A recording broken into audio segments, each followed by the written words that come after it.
No other country has tried to control COVID. Nobody has taken really tough measures to try to stop this spreading through the population. China's zero COVID policy sets it apart from much of the world. It has some of the toughest measures on the planet, with lockdowns, travel quarantines, and mass testing. However, the more infectious Omicron variant has broken through in China, despite all the effort. So will Beijing stay committed to its COVID-19 strategy?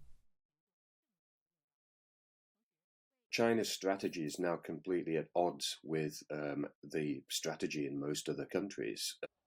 In the West, public outcry against COVID-19 measures is loud and in the streets. Liberté! In places like Belgium, France, and the United States. But in China, the public has appeared relatively at ease, despite being under the strictest policy in the world. David Stanway is a Reuters reporter based in Shanghai. He says Beijing doesn't call it zero COVID anymore. They call it dynamic clearing, which means they tackle every outbreak as soon as it arises. They embark on a mass testing program, and they shut down every possible chain of transmission that they can find in order to eliminate the threats. Yanzhang Huang is a global health expert at the Council on Foreign Relations based in the U.S. He says although China has done well to curb the spread so far, that same effort may have made it vulnerable to an outbreak of Omicron.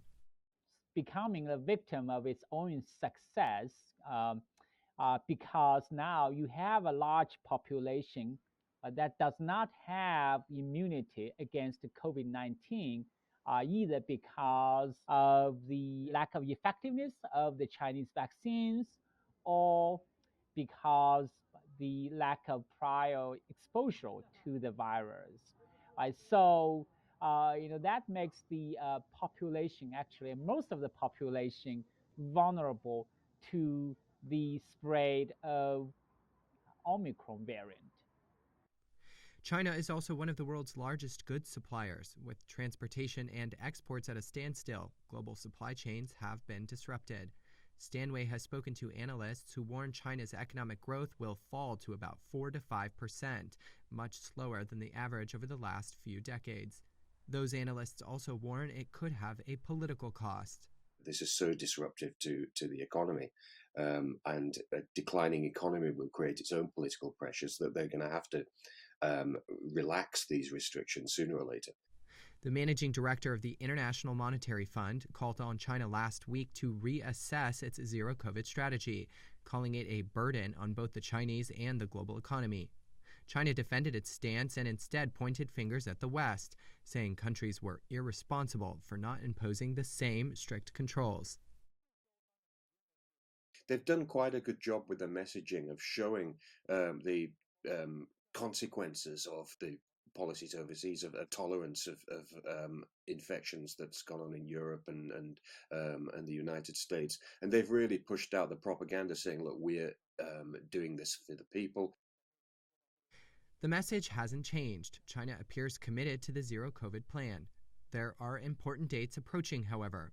Chinese President Xi Jinping is expected to win a third term in office during the Communist Party National Congress. That's set for autumn this year. I think it's very likely that China's going to be in a holding pattern until that meeting is completed and everything is settled. So what's the exit strategy? I would hope that after the Winter Olympics, right, they are going to introduce more flexibility into its pandemic response. Huang says that'd mean making more vaccines available, so immunity builds up, quarantine time shortened, and lockdowns become less frequent.